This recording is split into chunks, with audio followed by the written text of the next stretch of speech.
Hi guys, 2026 is here, and so it's time to look back over some of the films I enjoyed most last year. Now, I haven't seen everything, and my tastes may be a bit different than most YouTube commenters out there, so if your favorite film didn't make the cut, there's every chance I just may not have seen it.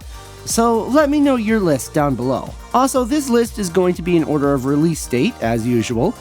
Not necessarily in order of my enjoyment, because I can never choose a favorite. So first on the list, Thunderbolts. It's a shame this one didn't do better at the box office. It's understandable. After all, it's a film featuring a bunch of characters almost no one remembered from previous projects that also no one remembered. It seems like the majority of those who did see it, however, did really like it. While I don't think anyone is going to claim it as the greatest Marvel movie ever made, its different kind of storytelling and focuses on characters over big flashy set pieces made it a refreshingly unique entry in an era of cinema that many feel has felt very samey. How to Train Your Dragon.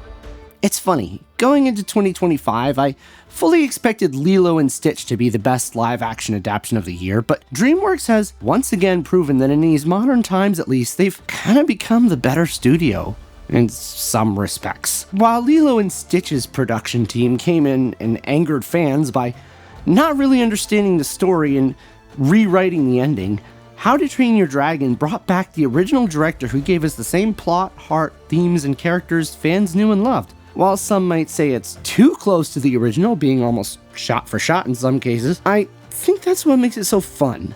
I personally enjoy revisiting these characters in live-action remakes and seeing how they translate to a different format. People talk about these live-action remakes as if they were heartless anti-art, but I think How to Train Your Dragon shows just how much skill and art it takes to recreate something the filmmakers obviously had a love for. Superman. This was my most anticipated film of last year, and while I wouldn't say it was my favorite movie to come out of the year, I did really enjoy it overall. It was just nice to have a DC movie that most of the general public seemed to enjoy for once. It was a great start to Gunn's DCU, and I'm intrigued to see where it goes from here. Zootopia 2. With the first Zootopia being one of my favorite Disney animated films in the past 10 years, I was a bit worried that the sequel wouldn't be able to live up to its quality in this era of the company's questionable track record. However, I did find this one to be very enjoyable. It may not be quite as good as the first one, but I did find it to be very humorously entertaining.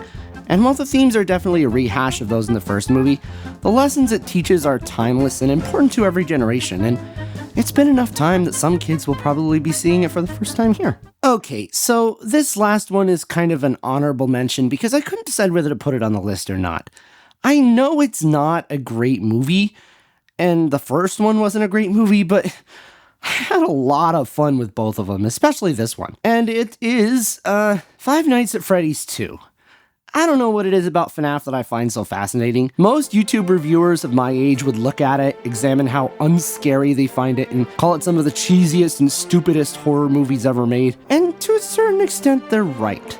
However, those reviewers also miss the point. This isn't R-rated Terrifier territory. It's not made for the gore-loving horror fans.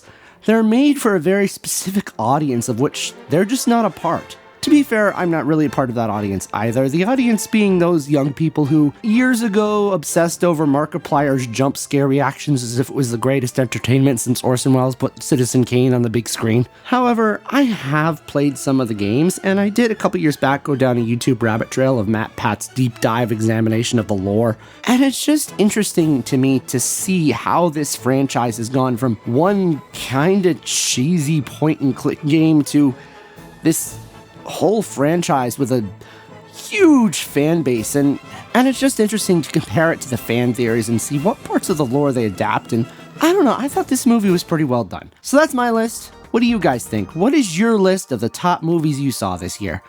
I really want to know because, like I say, I may not have seen some of them, and I'm always looking for a good new movie to watch, so let me know in the comments below, and see you next time for my most anticipated films for 2026.